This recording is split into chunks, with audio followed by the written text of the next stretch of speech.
Welcome back to the Friday Football Fever Kickoff Show. I'm Bret Beherns, joined now by four coaches from the brand new Lincoln Prairie Conference. We've got Villa Grove Heritage's Heath Wilson, Arcola's Nick Lindsay, Cumberland's Lucas Watkins, and Argenta Orienta's Steve Kirk. Guys, thanks for your time here. Excited to get football finally going here back in the area. But I'm curious to know, as we start this new conference, what the Little Okaw Valley Conference meant for your schools and how it will shape going forward. Definitely looking forward to this new conference and getting it going, and I think that it's best for travel and for rivals.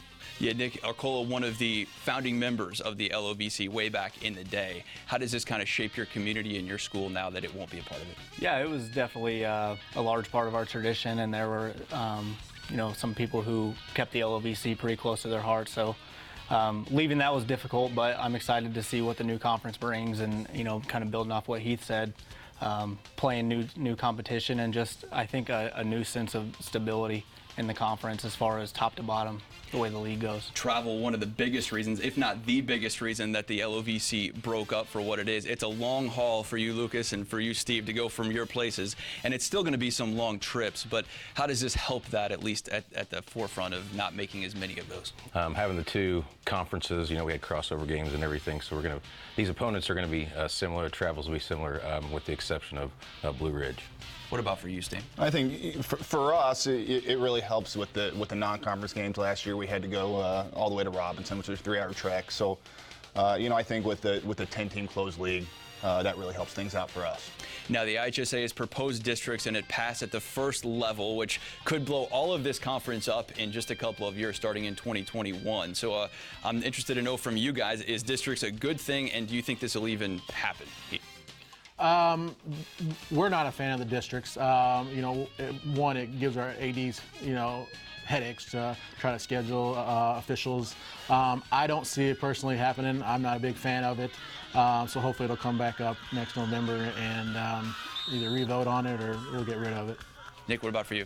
Yeah, I think from the athletic director standpoint, it throws a whole wrench in the game as far as scheduling goes and officials and things like that. But, we're all kind of at the mercy of the IHSA and whatever the decision is, it doesn't do us any good to complain about it. Lucas, how could this shape you guys being way down there, in Cumberland if this does pass? In my opinion, it really doesn't, from a competitive standpoint and travel, it really doesn't make that big of a difference based on our location. We've got some travels here in this conference, and the proposed district that I saw, and there was a lot of travel too, but compared to where we're at now, it would be similar, I think, and the competition would probably be about the same.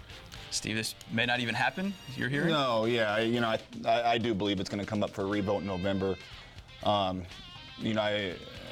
seen a lot of backlash, about this, and since they came out with the proposed mock-ups, I think, even more backlash has happened. So could certainly shape the whole scope of high school football differently for the future, and proposed right now to start in 2021. Let's talk about your teams, because football is why we're here to begin with. You guys made it the furthest last year, the semifinal run. You won the Northwest Division. How do you like your team this year? I know you got some playmakers back. We did graduate 17 seniors, but we've been working hard, throughout the summer and the fall to replace those kids. We got a lot of guys that have competed for a lot of spots, and we've done nothing but improve over these last 3 weeks, and we're really excited to get going. Lucas, you lose some big-time playmakers, 12 seniors last year. You're trying to replace a quarterback. What have you seen from your team so far as we're leading up here to kickoff? Improving from week to week. Our quarterback last year was one of the better ones we've had, and he's going to be difficult to replace. But I think that we can get some kids back there. He was a thrower first. I think maybe we can get some kids in there that are maybe more athletic, that can give us the threat to run the ball. So I'm kind of looking forward to maybe adding that dimension to our team. And Nick, you guys returned almost everybody, right? And Steve might say you're the favorite going into this year with so many guys back. How have you been able to work further ahead this year with your guys knowing what to do and what to expect? Yeah, it's nice to have that solid foundation back, and I'm excited at the point that we're at as far as our install and everything goes. Heath, what about for you? How have you set your culture, and how did making the playoffs that first year help you? That first year making the playoffs was great. The kids are working. This summer's been great. These kids have playoffs on their mind now, and they work their tail off. Their work ethic's there. We got some key kids back that didn't play last year because they got hurt in 7-on-7 in the summertime.